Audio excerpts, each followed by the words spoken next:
এখানে ছিল আপনারা জানেন। আমি 25 বছর মোহাম্মদপুরে বাস করছি, এখন মিন্টু রোডে থাকি। আমি এই কেন্দ্রেই ভোট দিতে আসছিলাম। গেটটা পার হয়ে যখন ভিতরে গেছি আমাকে শোনাই দেওয়া হলো আপনার ভোট হয়ে গেছে। আমি চলে গেছি। সকালবেলা থেকে আমরা দেখতে পারলাম যে শুধুমাত্র বাংলাদেশের প্রায় 90% সেন্টার গুলাতে শুধুমাত্র প্রিজাইডিং অফিসার, আনসার আর পুলিশ বাদে আর দুই একটা স্থানীয় কুকুর বাদে আপনি কুকুর সম পরিমাণও ভোটারকে পাবেন না, আপনি শিওর থাকেন। মানে আমি নিজেই কনফিউশন ছিলাম। আমি যখন সকালবেলায় দেখলাম এই ব্যাপারটি, তখন আমি নিজেই হতগ্রস্ত হয়ে গেলাম যে আসলে বাংলাদেশের সাধারণ মানুষ যে এখনো নিউট্রালাইজেশন যেটা বলে, নিরপেক্ষতা যেটা বলে, সেটার প্রত্যাখ্যান করছে এবং নিরপেক্ষতার পক্ষে দাঁড়াচ্ছে। তার মানে দুর্দান্ত খবর, প্রহসনের নির্বাচনে জামাতকে বিএনপি ল্যাংমাইরা ফেলে দেওয়ার কারণে সংসদ বর্জন করলো জামাত। সেই সাথে 150 আসনে পুনরায় নির্বাচন দেওয়ার দাবি। আর যদি সেই নির্বাচন না দেওয়া হয়, সেই দাবি না মাইনে নিলে লাগাতার কর্মসূচির ডাক। ত্রয়োদশ জাতীয় প্রহসন নির্বাচনে অনিয়মের অভিযোগ, সংসদে না যাওয়ার সিদ্ধান্ত জামাতের। 150 আসনে পুনর্নির্বাচনের দাবি।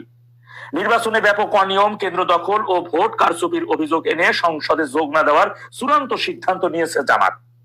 বৃহস্পতিবার মানে আজগো দিবাগত রাত প্রায় 2টার দিকে রাজধানী মগবাজারে দলের কেন্দ্রীয় কার্যালয় হাইকমান্ডের এক রুদ্ধতার বৈঠকে এই সিদ্ধান্ত গৃহীত হয়।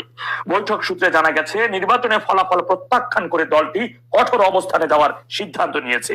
একই সঙ্গে তারা বিতর্কিত 150টি আসনে পুনরায় নির্বাচনের দাবি তুলেছে।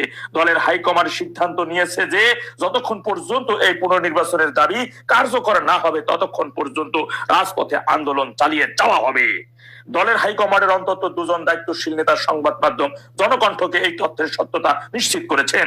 তারা জানান, নির্বাচনে যে নজিরবিহীন কারচুপি হয়েছে তা মেনে নিয়ে সংসদে যাওয়ার কোনো সুযোগ নেই বলে মনে করছে দলের নীতি নির্ধারণী ফোরাম। তাই অনতি বিলম্বে 150 আসনে স্বচ্ছ ও নিরপেক্ষ প্রক্রিয়ায় পুনরায় ভোটের দাবিতে তারা অটল থাকবে। স্বয়ং ঢাকা মেট্রোপলিটন ডিএমপির কমিশনার নিজেই ভোট দিতে গেছে, যাই দেয় হ্যাঁ ভোট বলে আরেকজনে দিয়ে ফেলাইছে। এই রকমের যারা ভুক্তভোগী আছেন, দিতে পারেন নাই, এরা এই 150 আসনে এবার পুনরায় ভোট দিতে পারবেন। সেজন্য আপনাদের কথা বিবেচনা করে জামাত সেই সিদ্ধান্ত নিয়েছে। সুতরাং আর টেনশন নিয়েন না, আপনারা অবশ্যই এবার ভোট দিতে পারবেন।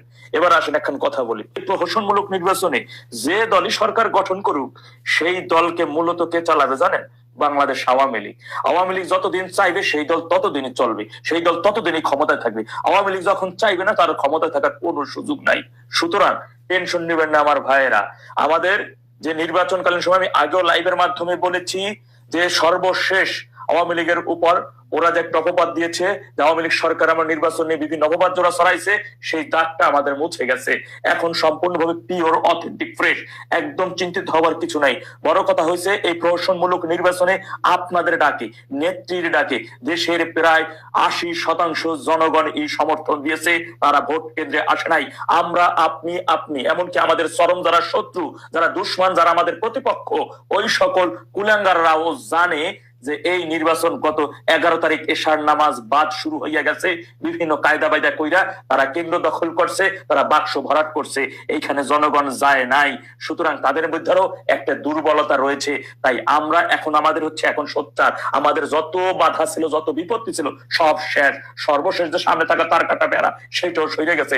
এখন যুদ্ধে নামে যাওয়ার জন্য আর কোন সামনে বাধা নেই।